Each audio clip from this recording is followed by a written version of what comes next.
Fue un médico idealista, ávido de fama, que defendió uno de los métodos médicos más nefandos del siglo XX. Quiso resolver los problemas de la psiquiatría y quiso hacerlo rápido. Freeman creyó, y el público también, que había hallado la cura mágica. Here the skull is thin enough to transmit light, and it can usually be perforated easily with a sharp instrument. Alabado por unos como ángel misericordioso y calificado por otros como monstruo de la medicina. Era un apóstol, un cruzado. Creía que su método era eficaz de verdad. The instrument upon removal appeared clear and shiny. Me pareció lo más próximo a un genio que había conocido en mi vida y también que estaba completamente loco. ¿Por qué respaldó la medicina convencional a Walter Freeman? Lo que hay que preguntarse no es cómo puede descarriarse un hombre, sino cómo puede hacerlo la ciencia. Los médicos eran como semidioses con bata blanca, eran los amos absolutos. Tenían poder para hacer lo que les diese la gana. ¿Fue la lobotomía un avance médico o un error monstruoso? Hablar de lobotomías con éxito es como hablar de accidentes de tráfico con éxito. Algunos pacientes mostraron una mejoría considerable y reanudaron su vida con cierta normalidad. He was allowed to go home again, and he obtained employment as a door-to-door salesman. Mi padre dijo que los médicos operarían a mi madre y que entonces ya no sería violenta, que después sería dócil. ¿Es la ausencia de dolor lo que debemos buscar? ¿La ausencia de sufrimiento? Ahí está el verdadero quid de la cuestión. ¿Qué valoramos más sobre la esencia humana?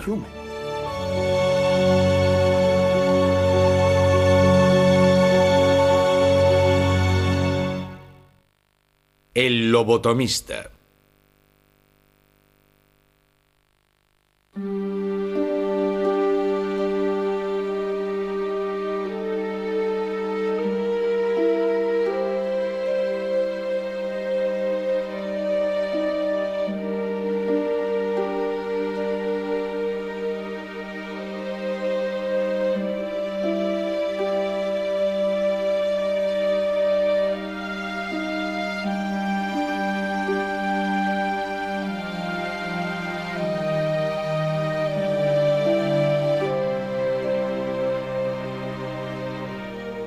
Un día frío de enero de 1946, Ellen Ionesco, un ama de casa y madre de 29 años, llegó al consultorio de Washington del Dr. Walter J. Freeman.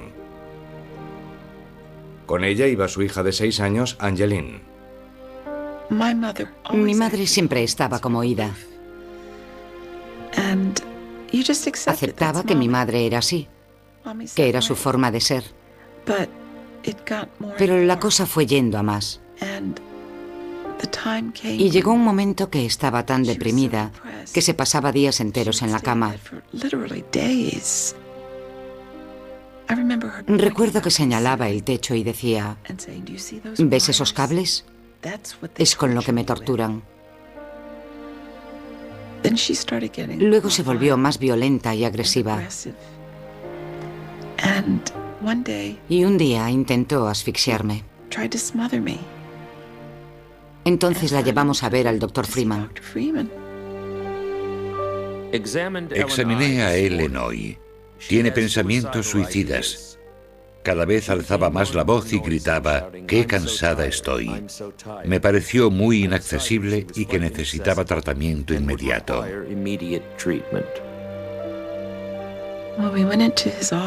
Cuando entramos en su consultorio, toda la pared estaba llena de ventanas y el sol entraba por ellas. Era luminoso y alegre. Y el Dr. Freeman salió y parecía amable y delicado. Muy delicado. Y presentí que nos iba a ayudar. Freeman llevó a Ellen a otra habitación y cerró la puerta.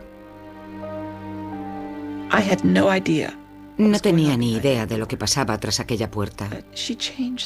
Pero ella mejoró radicalmente después de que él la examinó. Jamás volvió a mencionar el suicidio. Ellen Ionesco fue la primera paciente sometida a una operación que el Dr. Freeman había perfeccionado hacía solo unas semanas. Él la denominaba lobotomía transorbital. Para hacer una lobotomía transorbital, Freeman primero dejaba inconsciente al paciente, aplicándole una descarga de electrochoque. Justo antes de que le diese al interruptor, todos sujetábamos al paciente y luego nos tocaba brincar. Usually 3 successive convulsions are necessary, but in old people a single one may be sufficient, while in a sturdy young person 4 or even 6 convulsions may be administered without danger. El paciente quedaba inconsciente durante un momento, durante unos minutos. Now that the convulsion has subsided, the nurse holds a towel over the nose and mouth of the patient. Freeman retiraba el párpado de cada ojo, introducía el picahielo y golpeando con un martillo llegaba al cerebro, movía el punzón, seccionaba los lóbulos frontales y retiraba el punzón. Y cuando el paciente volvía en sí, le daban unas gafas oscuras para ocultar los moretones de los ojos.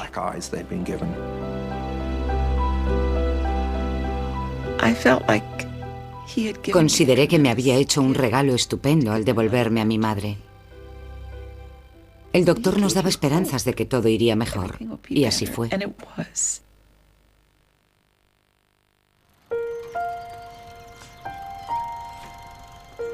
22 años antes, en 1924, el neurólogo Walter Freeman llegó al St. Elizabeth de Washington, uno de los mayores hospitales estadounidenses para enfermos mentales. Con 28 años, Freeman era el director de laboratorio más joven de la historia del St. Elizabeth, pero se encontró con una institución en crisis. Como muchos otros hospitales públicos, el St. Elizabeth había sufrido años de deterioro. Se había convertido en un vertedero para pacientes que sufrían depresión agitada, demencia y psicosis.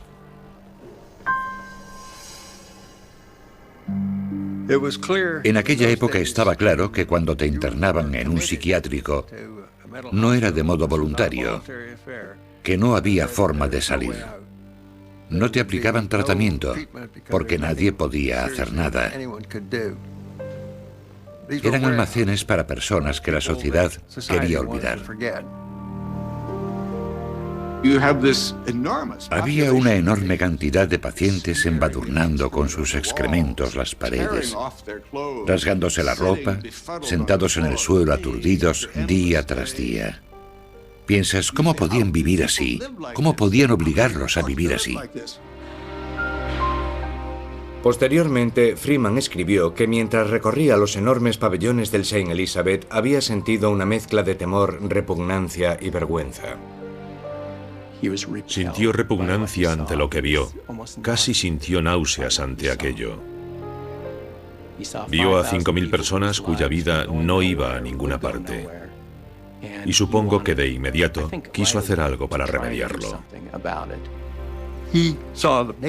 Consideraba la enfermedad no como algo que necesitase compasión, sino como algo que necesitaba soluciones, que se hiciese algo. Quiso resolver los problemas de la psiquiatría y quiso hacerlo rápido. Como muchos neurólogos, Freeman creía que los defectos físicos del cerebro causaban las enfermedades mentales. Los científicos ya habían demostrado que el cerebro constaba de varias regiones que controlaban las reacciones físicas, conductuales y emotivas, pero todavía no habían hallado la ubicación de la enfermedad mental, y casi no podían hacer nada para tratarla. Intentaban tratar los síntomas, pero no podían tratarlos todos. Si estabas al borde del suicidio, no había nada que pudiesen hacer salvo vigilarte hasta que al fin te recuperases espontáneamente de la melancolía. Y eso podía suponer 7 u 8 meses de infierno. En la década de 1930, los investigadores empezaron a experimentar con varias de las denominadas terapias de choque, creadas para variar las conexiones del cerebro enfermo. Se llevaba a los pacientes al borde de la muerte mediante una sobredosis intencionada de insulina. A otros se les daba metrazol, que les provocaba convulsiones tan violentas que a menudo se fracturaban vértebras. Las notas de los pacientes dicen: «Doctor, ¿por qué me tortura? ¿Va a matarme? Por favor», le suplicaban, «no me haga esto otra vez». Pero después de que los pacientes salían de la terapia, estaban más tranquilos, estaban más dóciles y volvían a sus pabellones y no daban problemas durante un tiempo. Las terapias de choque daban resultado según el criterio que imperaba por entonces. No curaban la enfermedad, no mejoraban por completo a los pacientes, pero reducían alguno de los síntomas. Así que conseguían su objetivo con un coste. Para Freeman, las terapias de choque demostraban que la enfermedad mental provenía de algún defecto del cerebro, y quería ser quien lo descubriese. Descendiente de una familia prominente de médicos de Filadelfia, Walter Freeman siempre se había creído destinado a grandes cosas. Su abuelo, William King, fue durante un tiempo el cirujano más famoso de los Estados Unidos. El primero en extirpar con éxito un tumor cerebral a un paciente vivo. King era un exhibicionista, al que le encantaba realizar sus complejas operaciones ante un público nutrido y rendido. Fue un hombre con una energía y un entusiasmo ilimitados, un pionero de la neurocirugía, y también fue presidente de la Asociación Médica Estadounidense. De joven, mi padre estaba decidido a tener tanto éxito como su abuelo. Tras graduarse en la Facultad de Medicina de la Universidad de Pensilvania en 1920, Freeman se casó con Marjorie Franklin, una economista. La pareja se mudó a Washington, donde tuvieron 4 hijos en otros tantos años. Pero Freeman estaba cada vez más obsesionado con la búsqueda de un tratamiento eficaz para la enfermedad mental. Quería ser una figura destacada de la medicina estadounidense. Era un hombre convencido de que había nacido para triunfar en la medicina. Estaba desesperado por lograrlo y buscaba un modo de hacerlo. Desatendiendo a su creciente familia, Freeman pasaba días y noches en el depósito de cadáveres del St. Elizabeth, midiendo y fotografiando los cerebros de los pacientes mentales. Al hacerle la autopsia a los pacientes fallecidos, esperaba poder hallar la lesión física que les había causado la enfermedad y así poder perfilar una intervención eficaz. Pero pese a sus esfuerzos, Freeman no consiguió nada. En todo el estudio de cerebros, cadáveres, nervios y sangre, jamás halló nada que diferenciase a los pacientes mentales de las personas cuerdas. Reconozco que no he averiguado nada importante, recordó Freeman, ni sobre las causas de la enfermedad mental ni sobre su tratamiento. Era un hombre que quería dejar huella, lo impulsaba la ambición, pero había llegado a un punto en el que estaba decepcionado, su investigación no había dado frutos. Entonces, en la primavera de 1936, Freeman hizo un hallazgo que lo cambiaría todo. Justo cuando su trabajo parecía haber entrado en vía muerta, cogió una monografía poco conocida escrita por un neurólogo portugués llamado Egas Moniz. Moniz detallaba el resultado de una intervención nueva y radical que había realizado a un grupo de 20 pacientes mentales. Tras retirarles pequeños fragmentos del cerebro, afirmaba Moniz, había logrado librar a 1/3 de esos pacientes de sus síntomas. Moniz nunca presentó una teoría plausible sobre la eficacia de esa operación. Creía en la idea burda de que los enfermos mentales eran obsesos. Decía que tenían ideas fijas y que esas ideas fijas seguramente residían en los lóbulos frontales. Durante años, los investigadores que buscaban el origen de las enfermedades mentales habían sospechado de los lóbulos frontales, que al dañarse por accidente o en batalla, habían hecho más tranquilos a los hombres, menos proclives a la angustia o a la depresión. Era evidente que podían dañarse los lóbulos frontales y los pacientes no morían, pero cambiaban. Y la cuestión era cómo tomar esos cambios. Hasta Moniz, pocos habían pensado en alterar quirúrgicamente los lóbulos frontales. Para la mayoría de los médicos convencionales la idea era abominable, pero no para Walter Freeman.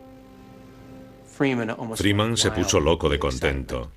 Pensó, quizás sea la solución, y vio cómo podía ser el futuro, no solo respecto al tratamiento de los enfermos mentales, sino su propio futuro. Cuando Freeman se propuso ser el primer neurólogo de los Estados Unidos que intentase la operación de Moniz, encontró pocos obstáculos. Ni el gobierno, ni la comunidad médica, ni tampoco los pacientes se interpondrían en su camino. Los pacientes aceptaban los tratamientos sin cuestionarlos. Entonces no se firmaban formularios de consentimiento. Los médicos eran los reyes de sus pabellones. Podían hacer todo lo que quisieran. Al carecer de licencia para realizar cirugía, Freeman contrató a un joven neurocirujano llamado James Watts. En pocos meses, ambos estaban listos para realizar su primera operación a un paciente vivo. Eligieron a Alice Hamad, de 63 años, que llevaba años luchando contra el insomnio, la angustia y la depresión. Su marido estaba muy preocupado por ella, así que la llevó a ver a Freeman. La mujer estaba al borde del ingreso en una institución. Pero Freeman había buscado un paciente con síntomas similares a los operados con éxito por Moniz. Así que vio que la señora Hamad era lo que buscaba. Un día de septiembre de 1936, Freeman y Watts prepararon a Hamad para la intervención. Recuerdo que la paciente estaba sobre la mesa de operaciones, todo estaba esterilizado, y el Dr. Watts hizo una incisión a lo largo del lateral de la cabeza. Practicó varios orificios e introdujo un instrumento como una espátula, aproximadamente de 6 milímetros de ancho. El Dr. Freeman estaba sentado en un taburete como a 2 metros, moviéndose de un lado a otro. Mientras dirigía todos los movimientos de Watts, Freeman fue más allá de la operación de Moniz. En vez de extraer fragmentos del cerebro, como Moniz había hecho, Freeman le ordenó a Watts que cortase los filamentos nerviosos que conectaban los lóbulos frontales con el tálamo, una pequeña estructura situada dentro del cerebro. Freeman creía que el tálamo era el centro de las emociones humanas y que los síntomas que indican una enfermedad mental, las alucinaciones, la depresión, las tendencias suicidas, la angustia, eran resultado de impulsos emotivos exacerbados que llegaban a los lóbulos frontales desde el tálamo. Si podían romper esas conexiones, esas pautas de pensamiento patológico, los pacientes quizás reaccionasen con más cordura ante su entorno. 4 horas después, Alice Hamad, la primera paciente sometida a lobotomía en los Estados Unidos, abrió los ojos. Tenía una expresión plácida en el rostro, anotó Freeman. Por la noche estaba alerta, sin manifestar angustia ni aprensión. Entusiasmados por los resultados, Freeman y Watts empezaron a hacer más lobotomías, consiguiendo pacientes en el consultorio privado de Freeman. Freeman y Watts hicieron otras 6 o 7 operaciones e informaron de buenos resultados, pero no mucho después, unos 3 o 4 meses, esos pacientes empezaron a recaer. Lo que parecía una cura o un alivio manifiesto de sus síntomas había desaparecido. Así que los operaron por segunda vez, incluso por tercera vez. Viendo que tenían que pulir su operación, Freeman y Watts empezaron a operar a pacientes conscientes, tomando nota de sus reacciones. Freeman a veces les pedía que realizasen tareas mentales como contar hacia atrás desde 100 de 7 en 7, recitar la lista de presidentes, cantar una canción, o a veces incluso les pedía, creo que con poco acierto, que recitasen el Padre Nuestro. Tras haber operado a una docena de pacientes, Freeman estaba dispuesto a anunciar que la lobotomía era un éxito. Pero tuvo que admitir que incluso los casos con mejores resultados padecían efectos secundarios preocupantes. Freeman consideraba que el éxito era que los pacientes ya no estuviesen agitados. Eso no quiere decir que estuviesen curados, sino que podían marcharse del sanatorio, pero eran incapaces de llevar una vida social normal. Sufrían merma de movilidad y carecían de energía, permanentemente. Tras la lobotomía, se comportaban de modo muy infantil. Tenían que aprender de nuevo a usar el baño, a caminar. Muchos pacientes lobotomizados eran muy desinhibidos, muchos padecían exceso de apetito. Así que desde luego no eran las mismas personas que antes de operarse. This is a boy of 19. Here he is shown the day before lobotomy. Mi padre era plenamente consciente no solo de los efectos secundarios, sino del futuro al que se enfrentarían esos individuos y su caída en la locura, y los ayudaba. Quería evitar el avance de la desintegración. Mientras el número de pacientes crecía, Freeman y Watts aparecieron en una conferencia médica en Baltimore para informar de los resultados de su nueva operación. Freeman se levantó para anunciar que tenían una nueva cura para las enfermedades mentales. Fue un momento lleno de teatralidad y tensión. Hubo exclamaciones de enfado entre el público, surgieron preguntas e incluso intentaron acallarlo a gritos. Estaban atónitos de que hubiese intentado siquiera tal cosa, y unos cuantos se mostraron indignados de que hubiese hecho una intervención no estudiada como esa. Freeman pidió tiempo a los presentes. Llevaría meses, incluso años, dijo, evaluar debidamente la evolución de los pacientes lobotomizados. Mientras tanto, prometió que la lobotomía seguiría siendo una operación de último recurso. Pero Freeman sabía que en el fondo no importaba que otros médicos se opusieran a él. Su desaprobación nunca saldría del círculo médico. En aquel momento se consideraba poco ético criticar públicamente a otro médico. Así que no se escribieron artículos críticos. Puede que hablasen entre ellos, puede que planteasen preguntas críticas en alguna reunión, pero nada que le impidiese continuar con su trabajo. Consciente del poder de las relaciones públicas, Freeman cortejó a la prensa con descaro. Pronto recibió reseñas estupendas en publicaciones importantes.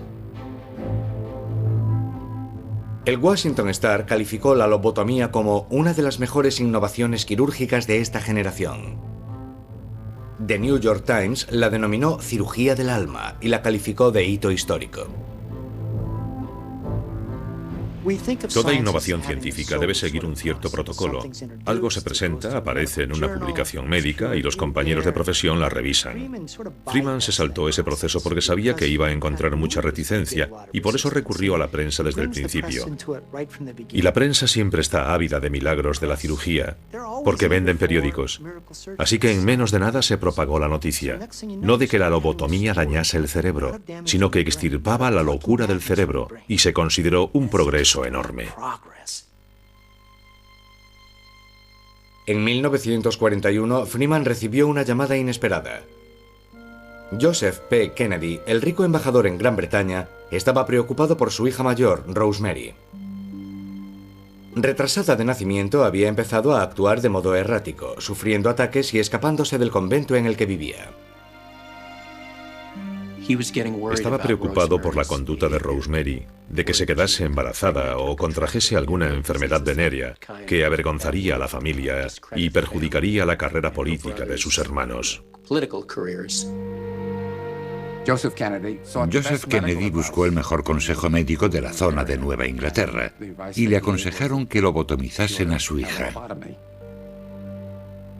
Ese mismo septiembre, a la edad de 23 años, Rosemary Kennedy se convirtió en la paciente lobotomizada número 66 de Freeman.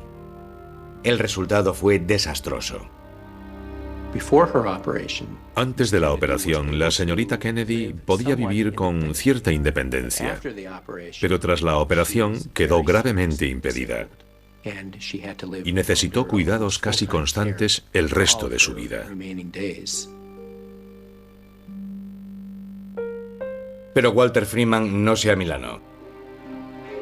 Una de las características del entusiasta típico, y Walter Freeman lo era sin duda, es que prescinde de todo lo que contradice su entusiasmo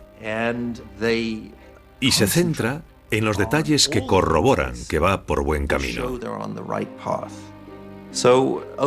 Así que, una y otra vez, Freeman desestima los fracasos de sus intervenciones.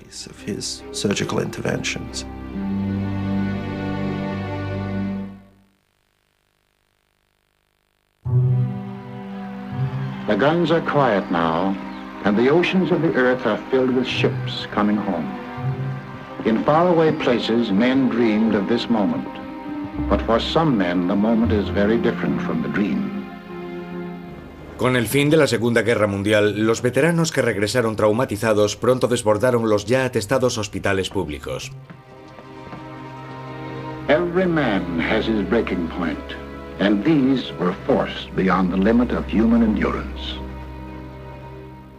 En 1946, la revista Life publicó Bedlam, una denuncia sobre dos hospitales públicos, el Bayberry de Pensilvania y el Cleveland State de Ohio.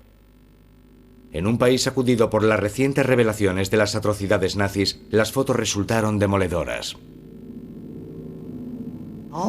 De repente, los Estados Unidos ven esas fotos que parecen tomadas en un campo de concentración. Se ve a personas desnudas y apiñadas contra las paredes, atadas a bancos. Fue un episodio verdaderamente vergonzoso, y el país dijo, hay que hacer algo al respecto. Para Freeman, la crisis de los psiquiátricos públicos le recordó las escenas terribles que había visto años antes en el St. Elizabeth. Pero ahora Freeman creía contar con un tratamiento que terminaría con el sufrimiento y cimentaría su reputación. Antes de que la lobotomía pudiese realizarse a gran escala, sin embargo, había que simplificarla drásticamente. Era cara. Requería la ayuda de un neurocirujano, un anestesista y un quirófano. Y aquellas instituciones públicas, aunque recibían la denominación de hospitales, no contaban con esos elementos. Necesitaba una versión de la operación que pudiese realizarse, por así decirlo, en cadena. Tras meses de ensayos, Freeman creyó que había hallado una ruta más sencilla hasta el cerebro. Los ojos están en la cavidad orbital. Ahora tengo los dedos en el techo óseo de la cavidad orbital. Y perforando ese techo de la cavidad orbital, llegas al lóbulo prefrontal. Here the skull is thin enough to transmit light, and it can usually be perforated easily with a sharp instrument. En nuestra casa de la avenida Connecticut no teníamos refrigerador, teníamos una nevera. El primer picahielo salió del cajón de nuestra cocina y funcionó a la perfección. Turning now to the operation itself, very little preparation is necessary for transorbital lobotomy. Se ponía el instrumento por encima del globo ocular y contra el tabique nasal. Notabas que llegaba al techo de la órbita y luego, golpeando con un martillo, lo traspasabas. Así alcanzaba el área prefrontal y movía el punzón como un limpiaparabrisas. Creo que se movía así y luego tiraba de él como un corcho y salía. Luego se volvía al punto inicial. Sujetabas una gasa sobre el globo ocular y retirabas el instrumento. Toda la operación duraba 3 o 4 minutos. This patient came to the hospital this morning after breakfast, and he will leave tomorrow afternoon. Un día, en marzo de 1946, el cirujano James Watts entró mientras Freeman realizaba su nueva intervención en el consultorio que compartían. Vio a su compañero Freeman allí, de pie, con dos punzones hincados en los ojos del paciente. Freeman vio entrar a Watts y le dijo con toda naturalidad: Jim, ¿puede sujetar los punzones mientras tomo unas fotos? El doctor Watts no dijo nada. Se dio la vuelta y se marchó. Opinaba que una intervención en el cerebro era algo serio. Consideraba que debía hacerse en un quirófano y a cargo de un cirujano, y no creía que debiera hacerse a la ligera.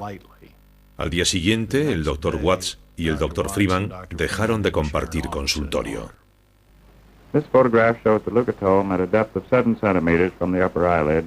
Freeman siguió adelante. Estaba convencido de que la intervención podía realizarse con facilidad.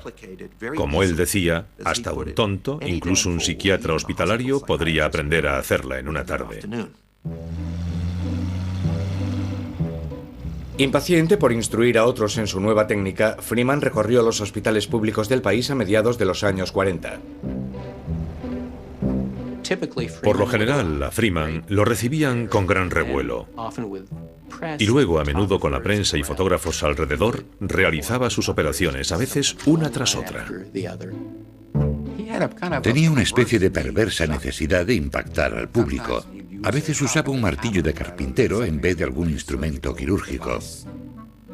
Se aburría haciendo las cosas con la mano derecha, así que a mitad de la operación cambiaba y se ponía a hacerlas con la mano izquierda. Hay casos, que él anota con orgullo en su diario, de colegas médicos que se desmayan mientras él opera o que vomitan. Cuando entré en aquella sala la primera vez y vi aquello, me entraron ganas de salir corriendo. No quería estar allí y ver a alguien clavando lo que para mí es un clavo en el cráneo de una persona. A mis 18 años aquello no me parecía lógico en absoluto. Pero para cientos de atribulados médicos y administradores de psiquiátricos, la nueva operación de Freeman fue como una bendición. Presentí que estábamos ante uno de los grandes avances de la medicina moderna, dijo un médico. Pocas veces sentí tanta emoción. Freeman había logrado crear una nueva lobotomía que era portátil, rápida, barata, fácil y no requería internar al paciente. Hizo 25 lobotomías en un solo día. También adiestró a un psiquiatra en Rusk, Texas. Y ese hombre realizó 75 lobotomías en un solo día. Su hija Lorne una vez le dijo de broma que era el Henry Ford de la lobotomía y le encantó. Alentados por Freeman, el número de lobotomías realizadas anualmente pasó de 150 en 1945 a más de 5.000 en 1949. Pese a sus conocidos efectos secundarios, parecía haber una interminable provisión de pacientes dispuestos. Era una época en la que los médicos, los pacientes y sus familias aceptaban esos inconvenientes. Tenían que hacerlo, porque la alternativa de permanecer en un hospital durante 20, 30 o 40 años no era aceptable. Si fuese su madre y tuviese que elegir entre dejarla vivir aterrorizada, como vivían los pacientes entonces, o que estuviese más tranquila, aunque no fuese como antes, elegiría esto último.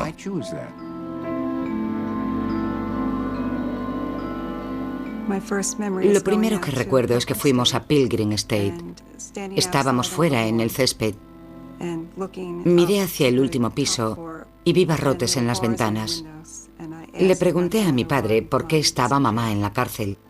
Él dijo, no está en la cárcel, está en el hospital y los médicos la van a poner mejor. A finales de la década de 1940, Beulah Jones, una joven madre de Long Island, empezó a oír voces y a decir que era la desaparecida reina de Escocia.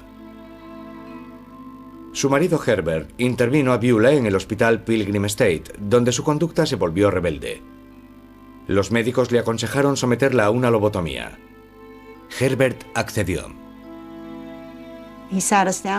Un día nos reunió y nos dijo que iban a hacerle una lobotomía a mamá, que había hablado con la junta médica y que le habían dicho que era lo mejor.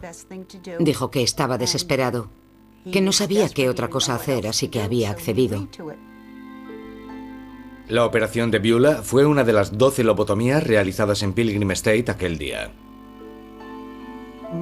Mi padre dijo que los médicos le operarían el cerebro y que así ya no sería violenta, que después sería dócil. Según recuerdo, no hubo cambios en su conducta, salvo que perdió su gran inteligencia. Ya no era capaz de leer, casi no sabía escribir. No tenía memoria a largo plazo, solo recordaba las cosas inmediatas. Observaron a mi abuela durante unos 6 meses y siguió delirando tanto como antes de la operación. Cuando vieron que la lobotomía no había resultado, la enviaron a un pabellón que albergaba a los casos intratables y nadie volvió a ocuparse de ella. Esos fracasos eran escasamente conocidos. Al final de la década, la lobotomía había obtenido la aceptación de la medicina convencional. Se realizaban lobotomías en el Johns Hopkins, en el Hospital General de Massachusetts, en la Clínica Mayo y en otras instituciones médicas de élite. Y en 1949, la lobotomía recibió el mayor espaldarazo, cuando a Egas Moniz le concedieron el premio Nobel. Con ello, la medicina convencional dijo que aquello era estupendo, un avance increíble. Creo que Mental Hygiene News adoptó como emblema una luz que brilla en la oscuridad, en el que la luz es la lobotomía y el pasado es la oscuridad. Así que cuando miras atrás dices, ¿cómo dejaron que ese monstruo introdujese esa técnica en la medicina psiquiátrica? Pero no es así.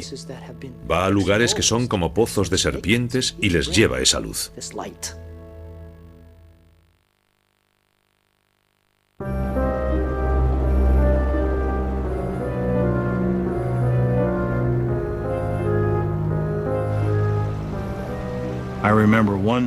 Recuerdo que un sábado por la tarde, un hombre se había encerrado en su cuarto con un hacha y amenazaba con matar a su mujer. Y alguien recordó que el Dr. Freeman era el psiquiatra de aquel hombre. Así que lo llamaron a casa, se vistió y salió. Llamó a la puerta del cuarto y dijo, «Soy el Dr. Freeman, John, sal». Les dijo a los policías que estaban allí, sujétenlo, y pasó a practicarle una lobotomía al hombre. En sus comienzos, Freeman había dicho que la lobotomía era una operación de último recurso. A principios de los años 50 era una operación que realizaba en cualquier ocasión y lugar. Freeman llegaba a un hospital psiquiátrico y decía, pongan en fila a sus pacientes psicóticos crónicos. Los alineaban en unas cuantas camas y él los intervenía uno tras otro. Ni se planteaba el pedirles permiso a los pacientes ni a sus familias, ni tampoco consultar con el personal médico. Él era literalmente como un dios. En el Hospital Cherokee State de Iowa, 3 de los pacientes de Freeman murieron en la mesa de operaciones. Uno después de que el punzón de Freeman resbalase mientras tomaba una fotografía. Sin detenerse, recogió sus cosas y se fue a su siguiente demostración. No era que engañase a nadie, era un apóstol, un cruzado. Creía que su método era eficaz de verdad. Progresivamente, la campaña de Freeman se dirigió hacia los presos, los pacientes mentales más pobres y vulnerables, abandonados por sus familias y que vivían durante años bajo la tutela del Estado. En 1952, Freeman emprendió lo que él denominó Proyecto de Lobotomía de Virginia Occidental. En un lapso de 30 días, en uno de los estados más pobres del país, operó a 238 pacientes, un promedio de casi 8 al día. Una de las paradas favoritas de Freeman en Virginia Occidental era el pueblo de Laking, sede del psiquiátrico para pacientes de color. El presupuesto era un auténtico problema, el material también. No había toallas para los pacientes ni tampoco ropa. No teníamos sábanas para cubrirlos, para darle una sábana a cada paciente.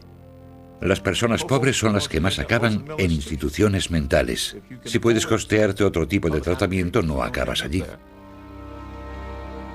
Incapaces de pagar por los pacientes a su cargo, las autoridades amenazaban con cerrar el Laking y otros similares.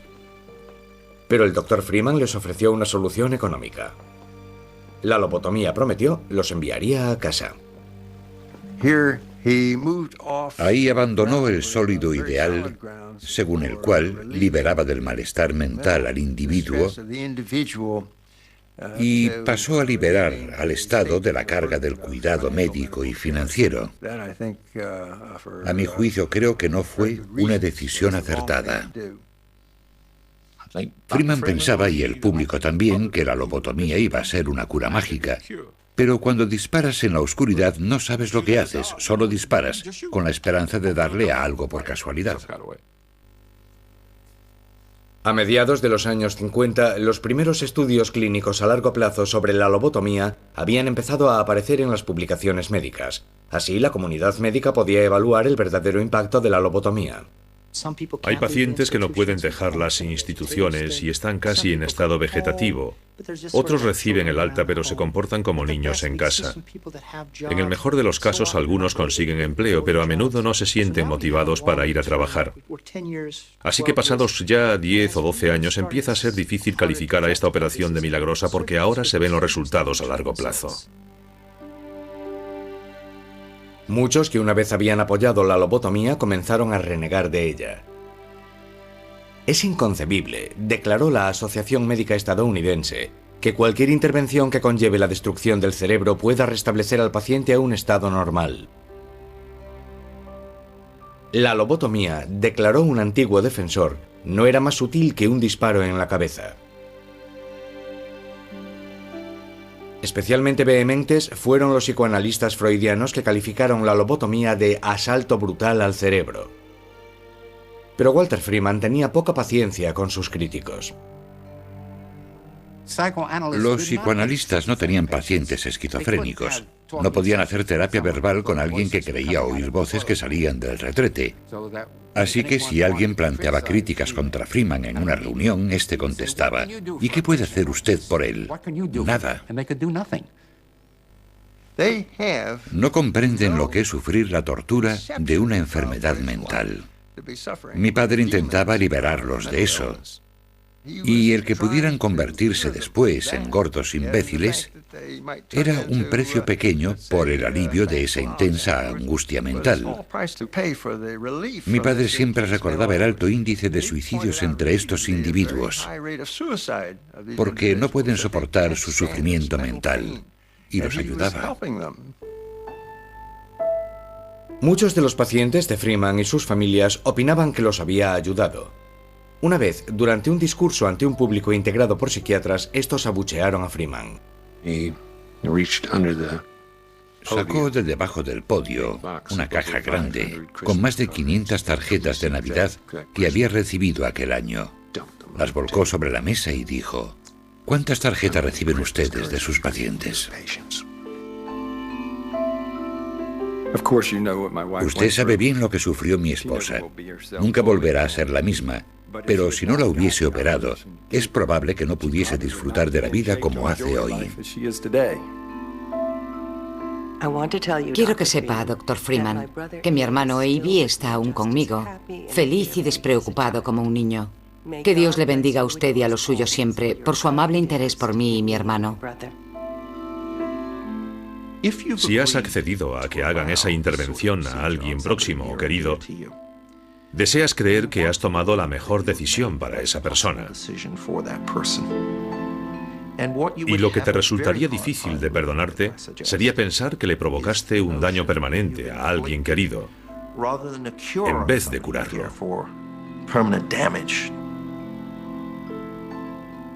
La incógnita de si la lobotomía era una terapia valiosa o una farsa médica no podía despejarla solo la ciencia.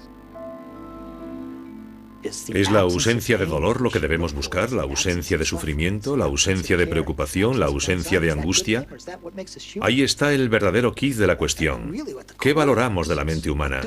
Freeman decidió no valorar determinadas cosas, pero lo que plantea polémica es: ¿qué valoramos más de la condición humana?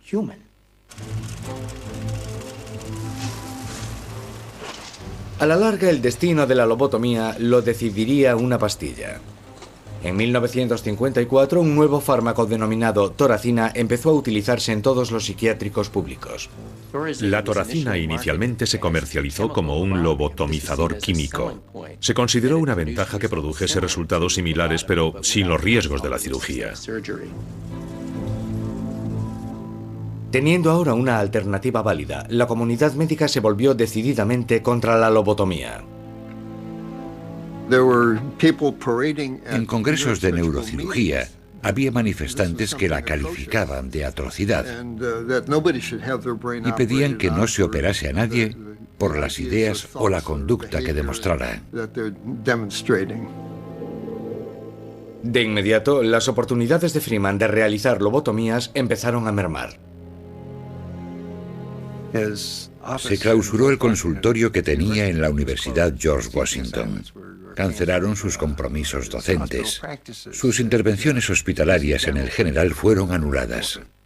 En ese momento, Freeman no podía dejar las lobotomías porque hacerlo significaría dejar de ser Walter Freeman.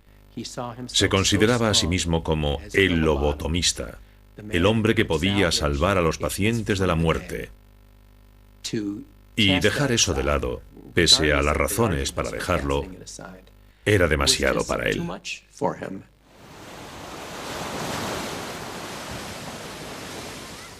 Freeman decidió mudarse a Los Altos, California, para resucitar su carrera.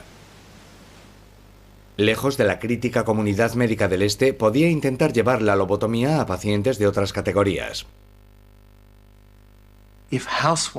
Si a las amas de casa les parecía que su existencia a principios de los años 50 era demasiado deprimente, Freeman tenía una solución que las haría vivir felices y contentas. Si los niños eran rebeldes, algo que hoy podría entrar dentro del síndrome de hiperactividad, a lo mejor necesitaban una lobotomía. Howard Daly tenía 12 años cuando lo llevaron a ver al famoso médico. Su madrastra le dijo a Freeman que Howard se había vuelto irrespetuoso y a veces violento en casa. Lo que me pasaba con ella era que me parecía que intentaba reemplazar a mi madre, y eso me molestaba, lo cual me parece que es una reacción normal en un crío cuya madre había muerto. Así que dar guerra era el único modo que tenía de mostrar mi molestia. La madrastra de Howard acudió al consultorio de Freeman casi una docena de veces para que evaluase al niño, sesiones que Freeman resumió en sus notas. 26 de octubre de 1960. Howard contesta con evasivas sobre lo que pasa en su casa. Howard parece tener mal control muscular. Protesta cuando lo mandan a la cama, pero luego duerme bien. Se sume con frecuencia en ensoñaciones. Enciende la luz de su cuarto cuando es de día, odia lavarse, se pone jersey los días más calurosos y sale sin camiseta los más fríos. Creo que a cualquiera le resultaría difícil vivir con Howard. Le expliqué a la señora Daly que Howard era inaccesible mediante psicoterapia y que la familia debería pensar en la posibilidad de cambiar la personalidad de Howard mediante una lobotomía transorbital. La señora Daly dijo que era decisión de su marido. Tendré que hablar con él y convencerlo.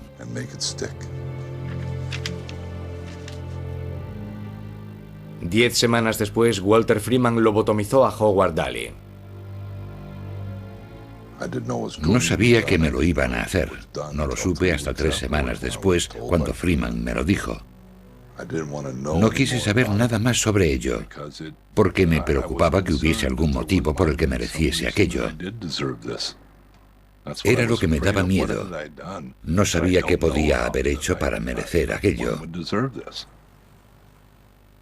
En total, Freeman lobotomizó a 19 niños menores de 18 años, entre ellos a uno de 4 años. Siempre he creído que me quitaron algo, que me faltaba algo, porque nunca he estado bien. No tengo la mente clara. No tengo la chispa de una persona normal. Casi siempre he tenido problemas con casi todo, con el trabajo, las relaciones, el dinero. He malgastado toda mi vida por culpa de esto, mi vida entera.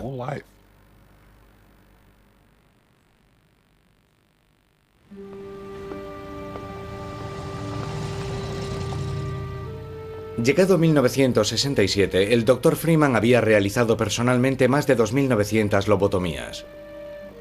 En febrero, en el Hospital Herrick Memorial de Berkeley, realizó la última, cuando un paciente murió de hemorragia cerebral. A Freeman lo despojaron de sus privilegios hospitalarios y pronto dejó de ejercer la medicina.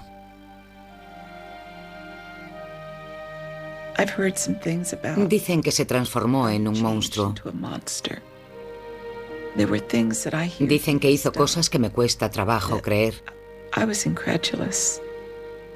Pero creo que en general, él de verdad quería hacer algo En una época en la que nadie hacía nada, salvo encarcelar literalmente a aquellas personas. En un principio pensé que había sido un monstruo, un criminal, porque después de todo, fíjense lo que hizo. Pero he llegado a la conclusión de que Walter Freeman fue un personaje trágico. Ciego no tanto a las consecuencias de la lobotomía, sino a las de sus propios errores y fracasos. El exceso, las decisiones erróneas, el exceso de ambición personal, creo que lo mancharon. Y eso aún me incomoda. This is Walter Freeman, MD, PhD, March 9th, 1967. I'm 72 years old now and traveling around the country. En sus últimos años, Walter Freeman emprendió un nuevo viaje. Empezó a recorrer el país obsesivamente en busca de sus antiguos pacientes para hablar con ellos, para tratar de demostrarle al mundo que la lobotomía no había sido la gran catástrofe médica que ahora se consideraba que era. In the past 4 weeks, I've come 7,000 miles chasing up patients that I've operated on and saying how they are getting along now, anywhere from 2 to 30 years after their operations. Creo que Walter Freeman quería tranquilizar su conciencia respecto a lo que había hecho, esperando redimirse con lo que los pacientes le decían. ¿No resulta irónico que Walter Freeman busque que lo alivien sus pacientes a quienes él había tratado antes? I'm pretty much like any other hunter that gets on the trail of something, loses sense of time and distance. It's such an absorbing preoccupation that mere physical matters don't particularly halt a person in his pursuit. Walter Freeman murió el 31 de mayo de 1972. La lobotomía en versión reformada aún se realiza en contados casos de enfermedad obsesivo-convulsiva en hospitales de todo el mundo.